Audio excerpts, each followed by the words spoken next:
my take tonight, I have a letter to the President. And I will go straight to it because the matter at hand is quite pressing, but it's also pretty straightforward. Dear Mr. President, there is a matter, an important one, requiring your response and attention. Now, I know that you came back from your extensive state visit in the U.S. to a rather full plate. You came back to a packed schedule of hosting your guests from the South and planning your tour of duty in Kirinyaga, where you presided over your last Mashujaa Day celebrations as President of the Republic of Kenya. But now that your guest has gone, we are hoping that you will embark on the promise that you made to us on the 4th of October over the expose on cash in foreign accounts in what came to be known as the Pandora Papers. On that date, you said, and I quote, "These reports will go a long way in enhancing the financial transparency and openness that we require in Kenya and around the globe.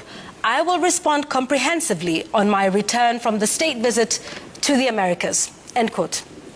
Now, I'm sure you made this pledge because you recognize just how important the matter of the Pandora Papers really is. Important to the fight against corruption. Important to the principle of transparency and accountability. Important for political hygiene. Whilst you, Mr. President, have not been specifically named, something you have pointed to, you promised us a response. In fact, I could go further and say you owe us one. And not just because you promised it, but also because your name has been dragged into this by virtue of family association. Now, of course, the question of offshore accounts are fundamentally not illegal. But, Mr. President, the questions being raised on this matter are not necessarily legal ones. They are moral questions. And they touch on the highest standards placed on our leaders, on you, and the legitimate expectations from the citizens. So as you prepare your comprehensive response, here are some questions I hope you can respond to. The Pandora Papers and the offshore accounts, whilst legal in some democracies, raise some moral questions.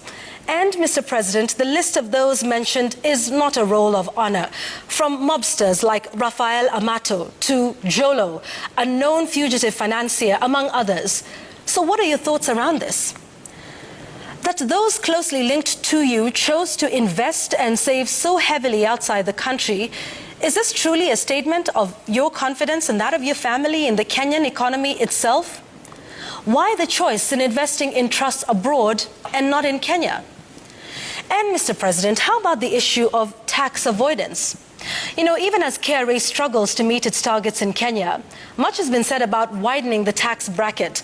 Now, I'm sure this is a struggle that you know too well, having been in charge of this country for the last 9 years and having run the Treasury before.